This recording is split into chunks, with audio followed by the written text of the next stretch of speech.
ada hadis riwayat Sahih Muslim di mana yang intinya mencintai Imam Ali adalah tanda orang beriman. Diriwayatkan dari Imam Ali bin Abi Thalib, demi zat yang membelah benih dan menciptakan sesuatu yang hidup, Ar-Rasul Shallallahu Alaihi Wasallam memberiku janji bahwa tidak seorang pun kecuali seorang mukmin yang akan mencintaiku, dan tidak seorang pun kecuali orang munafik yang akan menyimpan kebencian terhadapku. Jadi kecintaan dan kebencian terhadap Imam Ali itu pemisah antara siapa orang yang beriman dan siapa orang yang munafik. Mungkin di sini ada yang bertanya kan, kenapa sih kok dari tadi Ustadz Rofi ini nyebutnya Imam Ali terus Imam Ali, kok emang gak ada sahabat yang lain apa? Kan ada Abu Bakar, ada Umar, ada Utsman, banyak yang terkenal gitu kan. Kenapa harus Imam Ali? Karena ada masa untuk mencintai Imam Ali itu sangat sulit. Setelah wafatnya Rasulullah, para khalifah melakukan persekusi terhadap Imam Ali dan Ahlul Bait Rasulullah. Sedikit background, jadi setelah Rasulullah wafat, pemimpinan Islam dilanjutkan oleh Khulafaur Rasyidin. Itu yang dimulai dengan Khalifah Abu Bakar, Khalifah Umar, Khalifah Utsman, Khalifah Ali, dan Khalifah Hasan. Setelah kekhalifahan Imam Hasan bin Ali, kekhalifahan ada di tangan Bani Umayyah, klan Umayyah. Nah, pada saat masuk ke klan Umayyah, yang tadinya kekhalifahan itu bentuknya musyawarah, kemudian masuk ke masa monarki, menjadi kerajaan turun-temurun. Selama kekhalifahan Umayyah, tercatat bahwa sudah menjadi tradisi oleh para khalifah Bani Umayyah untuk secara terbuka memerintahkan Imam Ali itu dilaknat di mimbar masjid.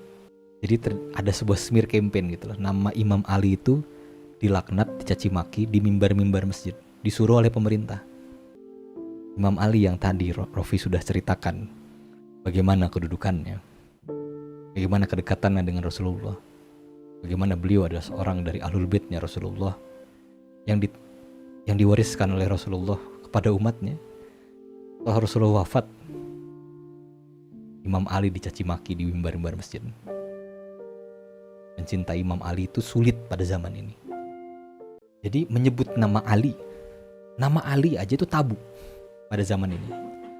Kalau menyanjung, memuji nama Imam Ali bin Abi Thalib kena cepu, dilaporin oleh khalifah.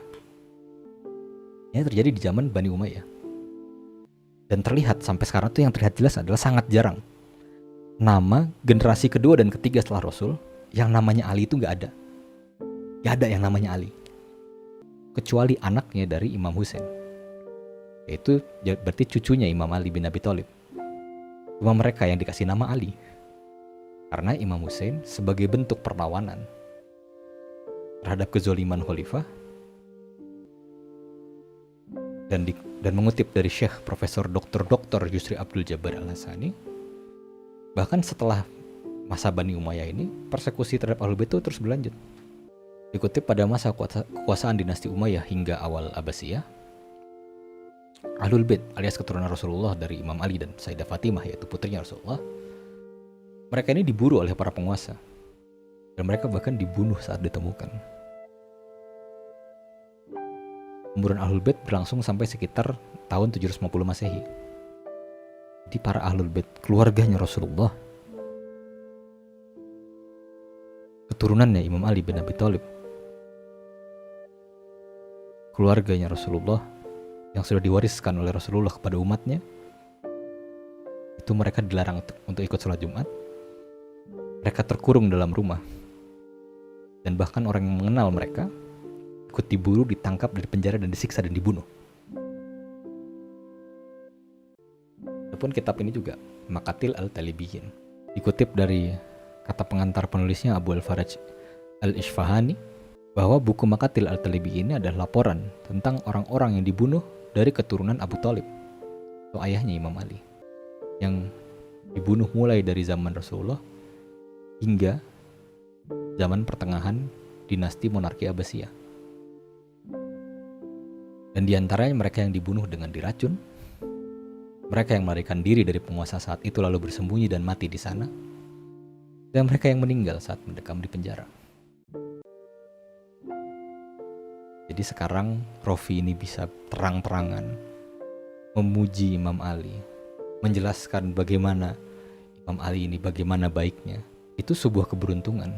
Karena pada zaman dulu tuh nggak bisa Rofi kayak gini gitu.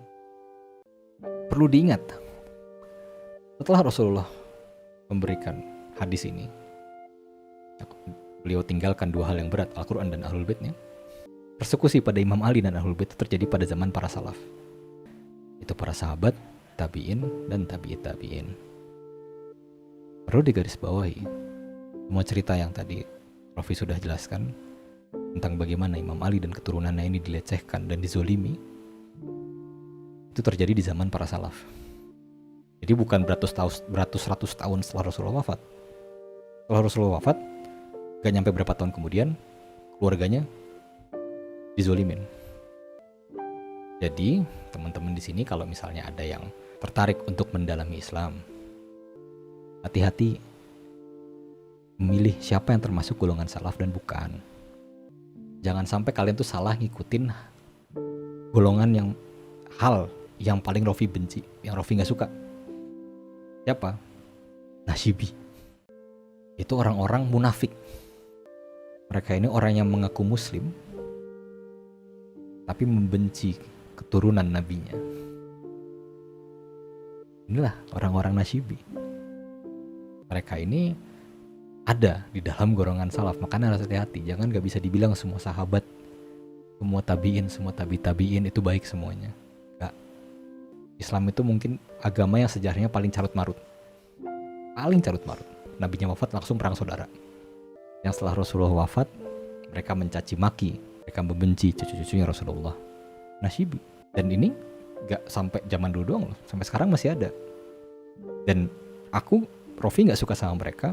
Dan the feelings mutual, mereka juga gak suka sama Rofi. Buktinya apa ini? Jadi Rofi menemukan, membahas tentang Rofi itu, ada outret yang gak suka sama Rofi. Oh ya udahlah gitu kan. Rofi Ustadz jadi VTuber itu orang umum gitu. Pasti ada yang setuju dan enggak. Dan ini itu pembahasannya tuh di grup Facebook Muslim ya. Grup Islam, ngakunya Islam. Kan bisa dengan mudahnya bilang Ahlul Bait itu ahli ngebaitnya. Terus pada ketawa semuanya gitu. Rofi gak suka sama Nasyibi, ya mereka ya Nasyibi yang gak suka sama Rofi. Ya udah mutual feelingnya gitu lah. Dirmo dari Nasyibi, kalian stop it. Get some help. Nah jadi mungkin satu hal yang Rofi mau tekankan ya ke teman-teman ini, learn your religion, don't inherit it. Kalau beragama itu cari tahu tentang agamamu, pelajari agamamu. Jangan cuma modal ngikut sama orang tua, jangan cuma modal ngikut sama lingkungan. Pelajari agamamu, cari tahu kebenaran.